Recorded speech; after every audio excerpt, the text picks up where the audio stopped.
জাতীয় নারী ক্রিকেট দলের সাবেক অধিনায়ক পেসার জাহানারা আলমের যৌন হয়রানির অভিযোগ ঘিরে দেশের ক্রিকেট আঙ্গনে চলছে তোলপাড়।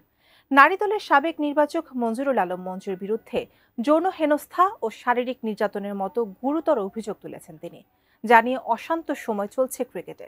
শুধু তাই নয়, বিষয়টি নিয়ে মাশরাফি তামিমের পর এবার মুখ খুলেছেন মুশফিকুর রহিম ও তাইজুল ইসলাম। কি বললেন তারা, জানাচ্ছেন এসআই রাজ। তোর পিরিয়ডের আজকে কয়দিন চলতেছে? আর পিরিয়ড শেষ হলে বলিস আমার দিকটাও তো দেখতে হবে তো। আমি মঞ্জু ভাইকে কোনোদিন ক্ষমা করব না, আমি ইমন স্যারকে কোনোদিন ক্ষমা করব না।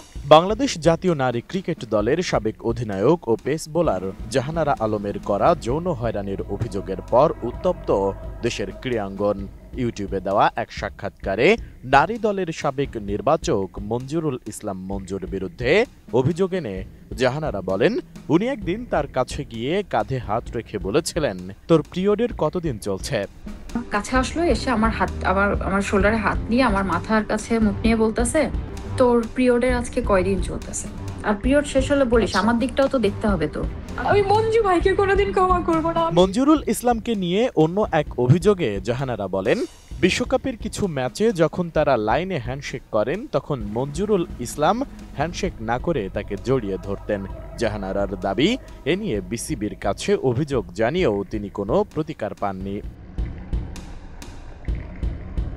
আমি বুঝি নির্মাণের শিল্প, সালাম স্টিল বোঝে ডিউরেবিলিটি। সালাম স্টিল, মোস্ট ডিউরেবল স্টিল। নারী দলের সাবেক এই অধিনায়কের অভিযোগের বিষয়টি নিয়ে এবার সরব হয়েছেন পুরুষ জাতীয় দলের বেশ কয়েকজন ক্রিকেটার। তামিম ইকবাল ও মাশরাফি বিন মুর্তজার পর কথা বলেছেন মুশফিকুর রহিম ও তাইজুল ইসলাম। জাহানারার অভিযোগ প্রমাণিত হলে দোষীদের যথাযথ শাস্তির দাবি জানিয়েছেন তারা।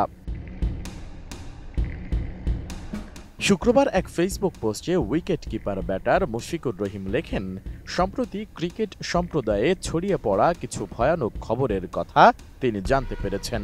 যদিও ঘটনার দুই দিক বা পুরো সত্যটা মুশফিক জানেন না, তবুও তিনি দৃঢ়ভাবে বিশ্বাস করেন এই পৃথিবীতে কোনো ধরনের হয়রানির স্থান নেই। আপনি যেই হন না কেন, আপনার লিঙ্গ বা অবস্থান যাই হোক না কেন, যদি অভিযোগগুলো প্রমাণিত হয় তাহলে দোষীদের অবশ্যই যথাযথ শাস্তি ও জবাবদিহিতার মুখোমুখি হতে হবে। সেই সাথে যারা এই কঠিন অভিজ্ঞতার মধ্য দিয়ে গেছেন তাদের প্রতি পূর্ণ সমর্থন ও সংহতি জানিয়ে মুশফিক বলেন, আল্লাহ আমাদের সবাইকে সঠিক পথ দেখান এবং ক্ষতিগ্রস্তদের শক্তি ও ধৈর্য দান করুন। এদিকে জাতীয় দলের বাঁহাতি স্পিনার তাইজুল ইসলাম শনিবার তার অফিসিয়াল ফেসবুক পেজে লিখেছেন, বোন জাহানারা আলমের সাক্ষাৎকার দেখে স্তব্ধ ও মর্মাহত। কোনো নারী বা ব্যক্তির সঙ্গে এমন ঘটনা কখনোই কাম্য নয়। এমন অভিযোগের পরিপ্রেক্ষিতে সুষ্ঠু ও নিরপেক্ষ তদন্তের দাবি জানাচ্ছি। আমার বিশ্বাস, দ্রুত তদন্ত শেষে সেই প্রতিবেদন অনুযায়ী ব্যবস্থা নেবে বিসিবি, যা অনুকরণীয় হয়ে থাকবে। নিরাপদে থাকুক বাংলাদেশের প্রতিটি মা, বোন ও মানুষ। এর আগে বিষয়টি নিয়ে কথা বলেছেন বাংলাদেশ পুরুষ ক্রিকেট দলের সাবেক দুই অধিনায়ক মাশরাফি বিন মুর্তজা ও তামিম ইকবাল। ভিন্ন ভিন্ন পোস্টের মাধ্যমে তারা দুজনই বিষয়টির স্বাধীন ও প্রভাবমুক্ত তদন্ত করার আহ্বান জানিয়েছেন।